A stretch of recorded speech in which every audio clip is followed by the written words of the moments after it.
people said, don't, you can't write it yourself. Do not write it. You won't have the time. You'll never make the deadline. You'll hate it.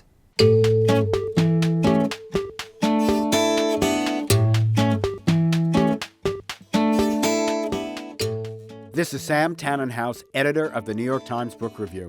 Actor Rob Lowe gained fame in the 80s as a member of the Hollywood Brat Pack, and then notoriety in one of the first celebrity sex tape scandals. Later came critical acclaim for his role on the TV hit West Wing. Rob Lowe recounts all this in Stories I Only Tell My Friends, a memoir that has been praised for its surprising intelligence and wit. The other day, Rob Lowe stopped by my office, and we talked about his life, his career, and about the challenges of writing his first book. You had no help? It's yours? None. All longhand on legal pads. So how'd you learn to write so well? Is it reading so many scripts? Have you always written? I've written scripts, and I've written sort of what I call to protect myself. I mean, but that's dialogue polishes. I interviewed Keith Richards once, and I said, well, is writing your memoir like writing a song? He said, well, yeah, except it's a lot longer. I probably should have asked him if it's like writing an album.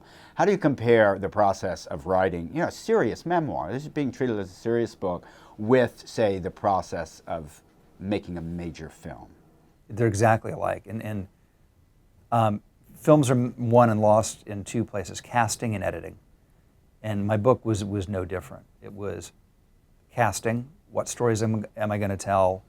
How am I going to tell them? And that you need to do before you get to the set. So I need to know that before I pick up the pen.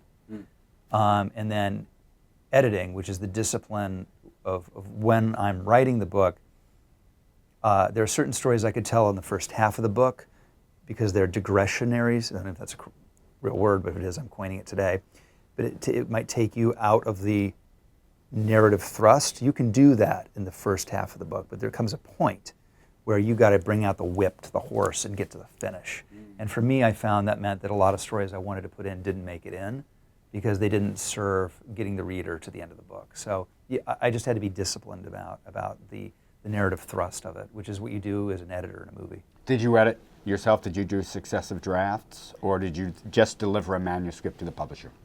This was all one draft. I think we switched the order of 2 paragraphs.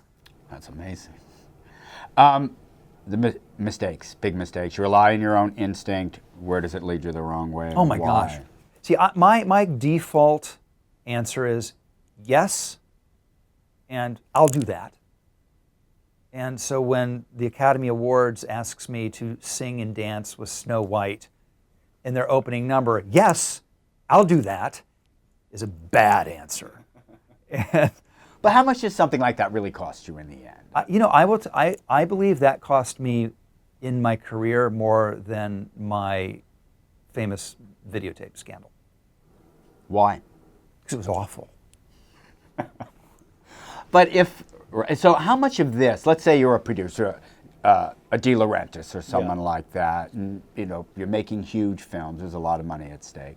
How much when they deal with you and this famous cohort, these other young actors, very visible, very public, wild lives that are getting into the media and all the rest, how much does that actually affect their decision, well, can Rob do this part or not? Is part of their mind always thinking about what the audience's level of tolerance will be, what their perceptions are? That almost sounds like politics. Oh, I wanted the role of the bad guy in Titanic, and Jim Cameron was inclined to have me do it. And the head of the studio says he's not getting it because of the video thing.